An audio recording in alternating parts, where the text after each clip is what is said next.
So today we've got another lawn reno on. You can see we're down at the old Hutchin and Piers branch here in Orange. So the guys Hutchin and Piers, as I've said many times on the channel, they support us with their golf course build. So today we're going to help them out and fix up this sketchy lawn. Needs a reno. Can we revive it? We'll do an assessment and show what it looks like and go through all the steps on how to do a lawn reno. This is probably a great one for you guys to see because it looks pretty good. Pretty good, that's a good answer. But I reckon we get this coming back, maybe. What do you reckon? I reckon we can do it. Okay.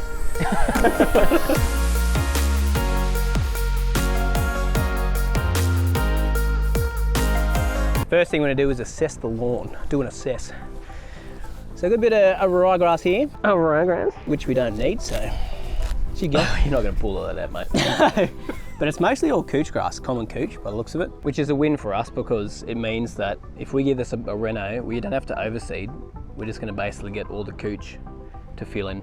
Yeah, it might be a bit hard in this section here where it's all shady and mossy, but give it a go, eh? Give it a go, yeah. Ideally, when you're doing a reno and you've got a lawn, if you've got really, really shady areas that never ever get sun, it's an idea to probably put garden beds in, but this may get some other sun, I'm not sure. We'll see how it goes. We'll do an update on this in a couple of weeks and show how much it's grown back.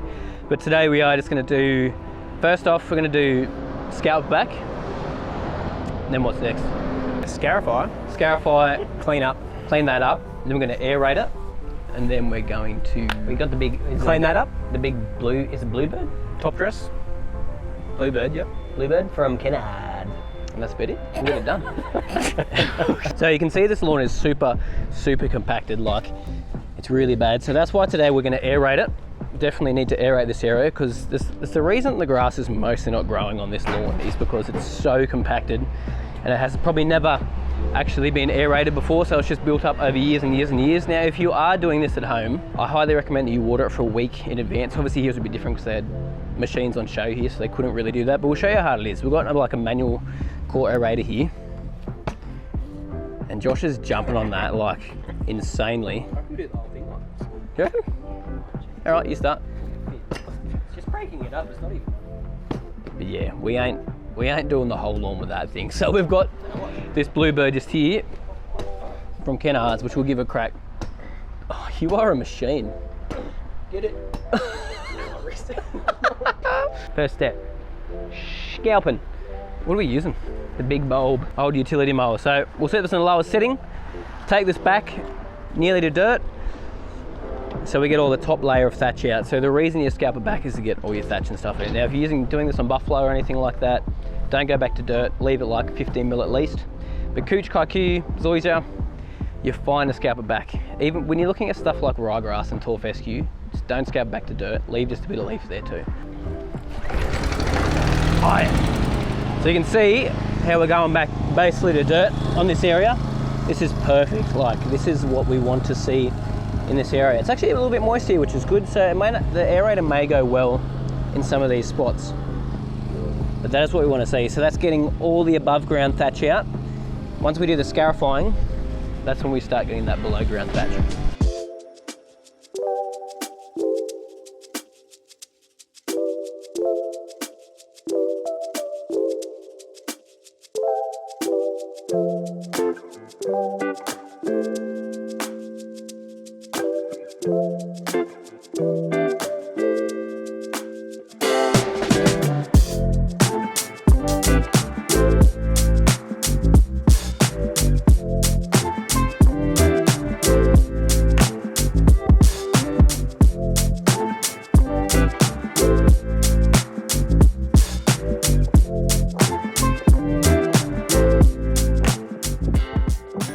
So scalp is all done now. You can see we've taken all that material out. Now you can technically go lower than this if you want to. This is just as low as our mower goes. So that's as low as we're going to go. Now next step is scarifying. So we're going to use this still Scarify just here. So I've used this one a few times at home and Josh and Taylor's place too. It does a good job. Got these little scarifying blades in here. So these are a great option. No, Ryobi does one too, and a couple of other companies. Great little units if you've got a small lawn. Super good way to do it. Now, so we're gonna rip into this, and the idea is to get all the below ground thatch. Now, we'll actually help to lure the moss problem here. So we get questions about moss all the time. Scarifying, getting some air down in the soil and just letting the soil breathe actually helps get rid of moss too, or you can use something like iron sulfate to get rid of it. But we'll run this over now, get this stuff out, just make sure we give it a really good clean out, and then it's on to core aeration. So we'll just see how much we pull out. I've got it set on the lowest setting at the moment, just because why not? Let's just have a look. Sounds like it's struggling. It is on the lowest setting. It is pulling out stuff. So it's pulling out quite a bit of material. But I mean, this lawn is very, very thin, so it wouldn't be the same if you had a big, dodgy, thatchy lawn. Thin or dead. Thin or dead. So this is looking pretty dodgy. So I mean, it'll help it. It'll help it. It'll help it. It's going to at least get some, like, it's another form of getting some oxygen down there too. I mean, it's not very deep, but it's enough that we're opening up the canopy a bit, just so they can breathe and actually start promoting some growth sideways too. And when you start nicking into cooch, like into the runners and stuff, it actually helps your grass shoot off those points too. So it's another good reason why you do scarifying or grooming, anything along those lines, because it's going to help just thicken your lawn up in general. So let's run over this. We'll see how it looks after one pass. It may only need one pass because it's not super thatchy and there's not a lot of grass here.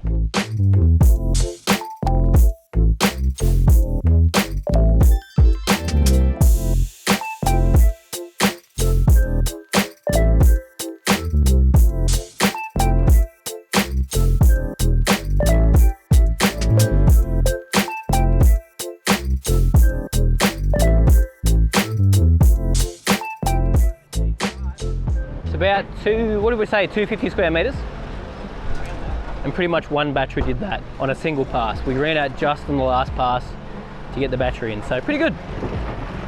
Flew through it, and we had that in the lowest setting the whole way around. Now, not a lot of thatch. As I said to you guys at the start, you can see, you know, it's opened it up a bit, which is nice. We've pulled out some of the moss, which is good. If anything, it's just going to help with that. Just a good step to do along the way. So next is aeration. So the reason we do aeration, the main reason, that's noisy, bro. The main reason we do aeration is to get some oxygen back into the soil, allow it to get some nutrients and relieve this compaction. And this thing is the definition of compaction. Like, it's ridiculous. So we're using this thing here from Kennard's, good old Bluebird. They do the job, but they are hard on the old back, which is why Josh is doing it.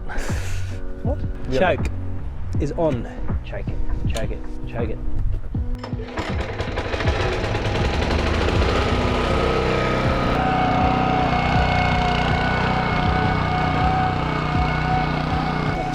It's like a little sheep poos. It's not very deep. Yeah, so it's compacted. So we might have to go over this twice, see how we go. There's some spots, that's not too bad.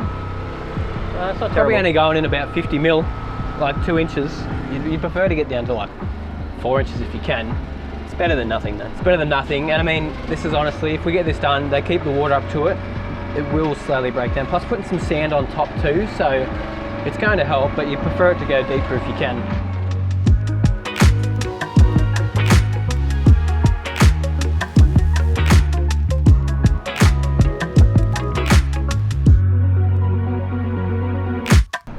So coring done on this side, still got that side to go over there. But super easy way to push your cores up if you're not going to mow them. Probably not a great idea mowing it here when there's lots of cars and people around. The dust would just not be good. But the lawn levels are great. Just push them up in a pile, shovel them in the wheelbarrow and just get them away. Super easy way to do it. It's basically how we used to do it on the golf course. Same thing. We'd use either levels like that or little like, almost like those concrete and streety things, I don't know what they're called, and just push them off the edge of the green, pick them up by shovel tractor, get them out of the way. Now you can use this somewhere else if you want to, say if it's got some cooch or something in it, you can actually put it into some bare spots if you want to, and it will help it fill in. You just got to make sure you keep water up to it. And same thing with like your scarifyings from when you're dethatching, you can actually use that as what we call chaff, spread that over your areas, treat it like seed, keep the water up to it every single day, and a lot of it will actually shoot with some roots and root down very, very quickly. Cheap way of doing it and spreading your grass into those bad areas.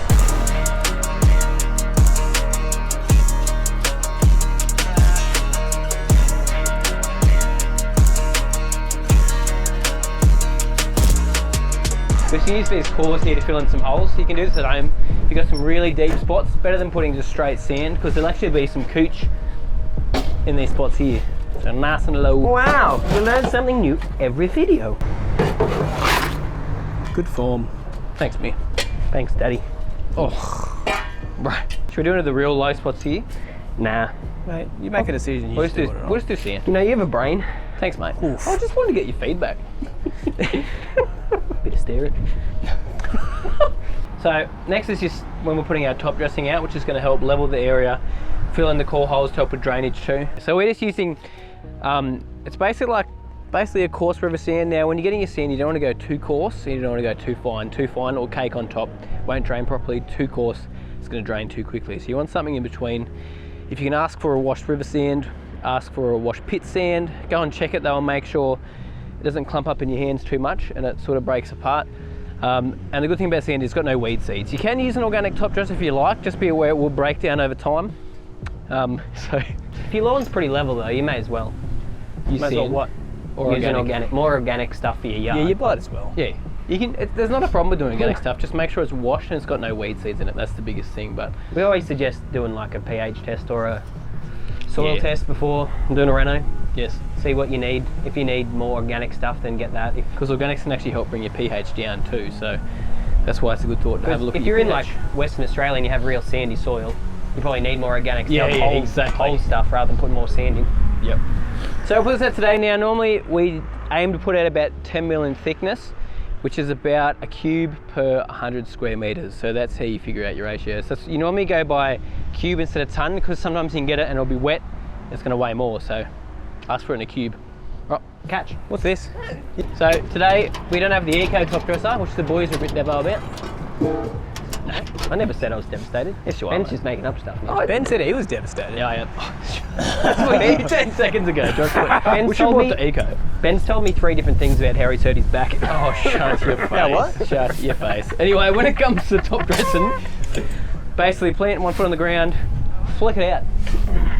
See how greenkeeper way you're doing it. The flick and go, we call it. I've never heard it called that. Just made it up on the foot. Flick and go.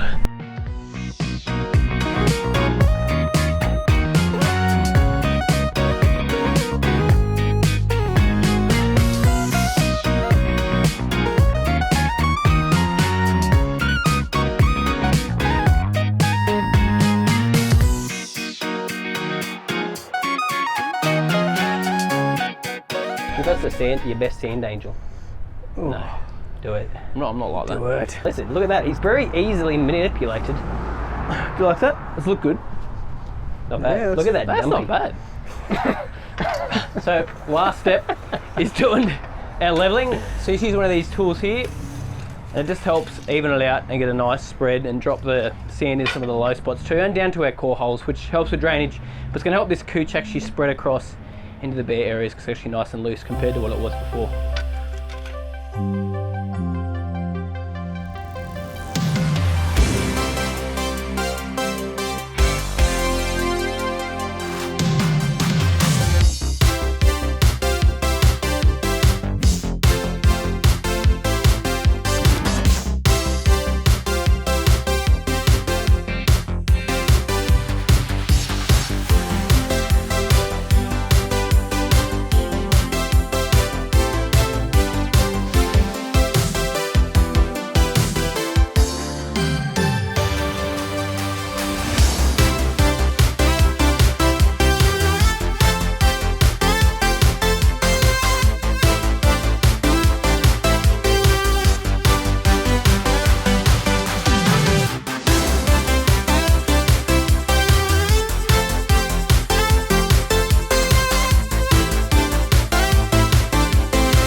Time to get some fert out. No. So we're just putting out some of our Dominate fertiliser just to give this a real good kick. We're going to go a full rate, 3 kilos per 100, just to get this thing going absolutely crazy. What's the entry gainer, Ben?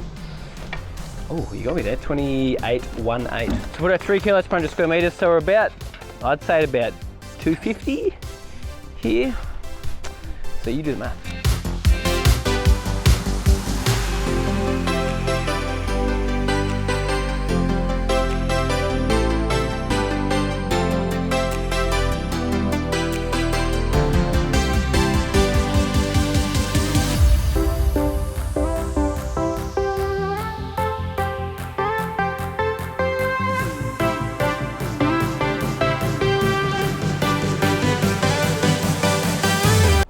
all done, fertilizer's out. Now the last thing that really needs to be done here is just water it in, and make sure you keep water up to it at least once a day. Just because we've got sand here, it will dry pretty quick.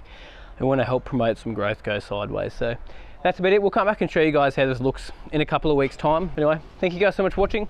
Appreciate it, and we'll see you in the next video. See ya. Bye.